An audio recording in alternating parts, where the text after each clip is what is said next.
When something is important enough, you do it even if the odds are not in your favor.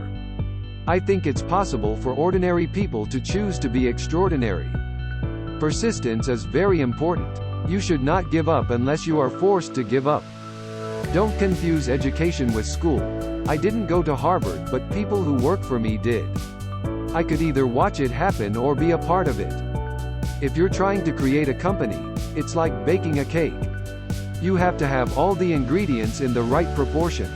I say something, and then it usually happens. Maybe not on schedule, but it usually happens.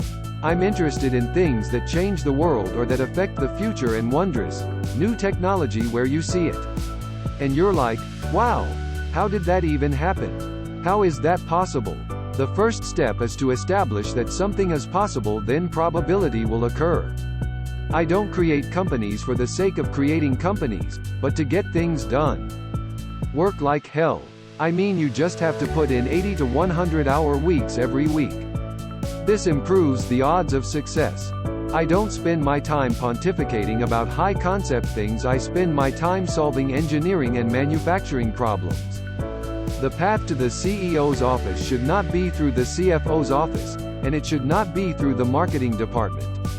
It needs to be through engineering and design. Failure is an option here. If things are not failing, you are not innovating enough. Great companies are built on great products. I think it is possible for ordinary people to choose to be extraordinary. It's okay to have your eggs in one basket as long as you control what happens to that basket. My motivation for all my companies has been to be involved in something that I thought would have a significant impact on the world. Any product that needs a manual to work is broken. You have to say, well, why did it succeed where others did not? I don't believe in the process. In fact, when I interview a potential employee and he or she says that it's all about the process, I see that as a bad sign. I think the best way to attract venture capital is to try and come up with a demonstration of whatever product or service it is. And ideally take that as far as you can. The secret of my success is that we have gone to exceptional lengths to hire the best people in the world. I think it's very important to have a feedback loop, where you're constantly thinking about what you've done and how you could be doing it better. Life is too short for long-term grudges.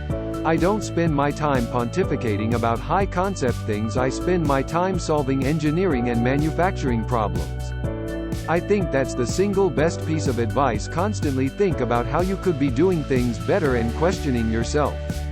The idea of lying on a beach as my main thing just sounds like the worst. It sounds horrible to me.